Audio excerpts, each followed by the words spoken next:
Mga ka-Republic, winalis ng Barangay Ginebra ang Converge at opisyal na umakyat na ang Gin Kings sa semifinals. Kaya naman maaga na namang kumukuda ang mga haters na tuwing nananalo ang mga mag-aalak ay iisa ang alam na ngaw-ngaw. Kakampi raw ng Ginebra ang mga referee. Sa semifinals ay haharapin ng Barangay Ginebra ang SMB na nauna ng pinataob ang Meralco Bulls. Hindi binigyan ng Birmen ng chance ang defending champion sa mas naunang sagupaan kagabi. Siniguro ng mga bataan ni Leo Austria, huhubaran nila ng corona ang kupunang tumalo sa kanila sa finals noong season 48. Pag-uusapan po natin yan, pero bago ang lahat ay maglalambing po ako sa inyo na isubscribe ninyo itong ating channel at kung di masyadong makakaabala ay i-like at paki-share na rin ninyo. Malaking bagay po yan sa aming mga vlogger. Maraming salamat. Mga ka-Republic, alam ng Ginebra coach ang mga salitang lumalabas sa kanyang bibig. Tansyado kasi niya ang kakayahan ng Converge, kaya nauna na niyang sinabi, isang laro lang ang kanilang inihahanda para sa Fiber Xers. Inulit ng Ginebra sa Telco franchise ang panalo nila laban sa mga ito kagabi, 88-80. Ang Twin Tower double-double machine ng Converge na sina Justin Arana at Justin Baltasar, nilimitahan sila ng depensa ng Gin Kings upang di makapagtala ng double-double. Although may 15 points si Arana at may 13 points naman si Balti, 7 and 8 rebounds lang sila sa laro kagabi. Naramdaman ng Twin Tower ng Fiber Xers ang depensa ng mga mag-aalak. Samantalang parang dinala ni Japet Aguilar sa basketball clinic sina Aranya at Baltasar, scoring 19 points and grabbing 13 boards para pangunahan ang Gin Kings. Tumulong si RJ Abarrientos na nagtala ng 21 points. May 14 points and 6 rebounds naman si Jamie Malonzo habang pinuno ni Stephen Holt ang stat sheet. 18 points, 5 boards, 2 assists and 2 steals. 10 points naman si Troy Rosario. Huwag isipin na naging overconfident si CTC nang sabihin niyang isang laro lang ang kanilang inihahanda laban sa Converge. Alam lang ng Ginebra coach ang kakayahan ng kanyang mga bataan, pati na kung paano sasamantalahin ang kahinaan ng mga kabataan pang star player ng Fiber Xers. Hindi pa man nangyayari ang laban ay may maaga ng kuda ang mga Ginebra haters. 5 versus 8 sabi nila, kakampi daw ang mga referee. Yan lang naman ang alam nilang ingaw-ngaw kapag gumaganda ang kampanya ng mga mag-aalak.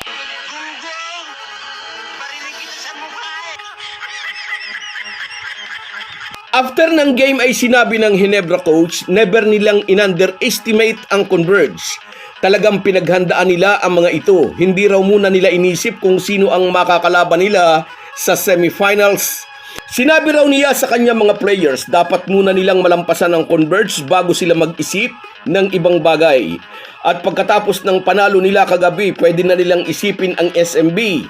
Ang Birmen ang makakaharap nila sa semifinals pagkatapos na padapain naman ng mga ito ang katunggaling Meralco Bulls. Muli, gaya ng inaasahan, sinandala ng SMB ang 8-time MVP na si Junmar Fajardo na nagtala ng 23 points at humablot ng 15 rebounds. Katulong ang isa pang big man na si Rodney Brundnyal na nangalabaw ng 12 rebounds at nag-contribute ng 13 points. Si Brundnyal ang nahirang na player of the game. Malaki rin ang kontribusyon ni Don Trullano na nag-ambag ng 19 points. Maaalalang sa ibabaw ng depensa ni Trullano, ipinukol ni Chris Newsom ang jump shot na nagbigay ng titulo sa Meralco last conference. May 19 points din si Juami Chongson at si CJ Perez ay 14 points and 9 assists. Ang ganito katalas na kupunan ng SMB ang naiisip ngayon ng Ginebra coach. Sabi ni Tim Cone, kung gusto mong mag-champion sa All-Filipino Conference, sooner or later, kailangan mong dumaan sa San Miguel. Mas gusto raw sana ng American mentor na sa finals na sila magkita, ngunit pinagtagpo sila ng mas maaga. Pagkatapos nilang pataubi ng kanya-kanyang katunggali, ngayon silang dalawa naman ang maghaharap. Walang kapakapatid, walang kaibigan. Malapit sina Tim Cone kina Junmar Fajardo at CJ Perez dahil player ni CTC sa gilas ang dalawang SMB stars. Ngunit sa pagkakataong ito'y ang karangalan muna ng kanilang mother team, ang kanilang priority. Kailangang sipain nila ang isa't isa para isa lang ang matirang lalaban para sa kampyonato. Mamaya 2 rubber match ang lalo pang magpapainit sa conference na ito. Sino ang mananaig sa pagitan ng Rain or Shine at NLEX Road Warriors? Mamaya rin hahatulan kung patuloy bang magiging Intro Boys ang Magnolia laban naman sa Talk and Text na nangangarap ng Grand Slam.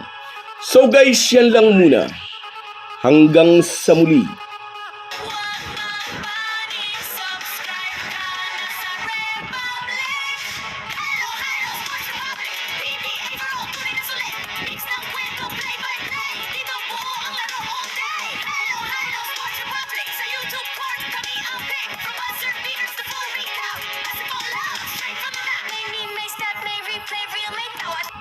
Kung wala po kayong mga viewers namin ay walang magtatagumpay na vlogger. Kaya salamat po sa inyong panunood.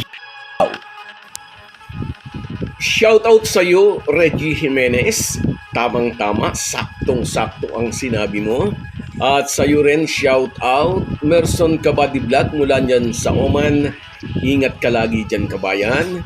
Sa iyo rin, shoutout, Lemlem. Yes, binawian na ng SMB at Ginebra ang kanilang mga kalaban. Sa iyo rin, shoutout, Edwin Filizardo. Tiwala lang, yan nangyari na, nanalo tayo. Sa iyo rin, Rodante Sabida. Go, go, go, Ginebra, sabi niya. At sa iyo rin, shoutout, Carmela Ibanez mula dyan sa Qatar. Shoutout, salamat sa suporta, kabayan. At sa iyo rin, shoutout Papa Kiko. Yan, shoutout sa iyo. Salamat sa suporta. At sa iyo rin, shoutout Sara Rivera. Yan, natapos na kagabi tulad ng wish mo. At sa iyo rin, shoutout Borlagatan Donald mula naman dyan sa Singapore. Shoutout sa iyo. Salamat sa suporta. At sa iyo rin, Jose Rodrigo. Maraming salamat sa panonood. At sa iyo rin, shoutout Romeo Ramirez, salamat sa inyong lahat. Kahit gaano po tayo kabisi ay huwag po nating kalimutan ang ating buhay espiritual. Lagi po tayong magpasalamat sa bawat araw na dagdag sa ating buhay. Malaki po ang maitutulong ng pananalangin araw-araw. Isang paalala po mula sa inyong Halo Halo Sports Republic.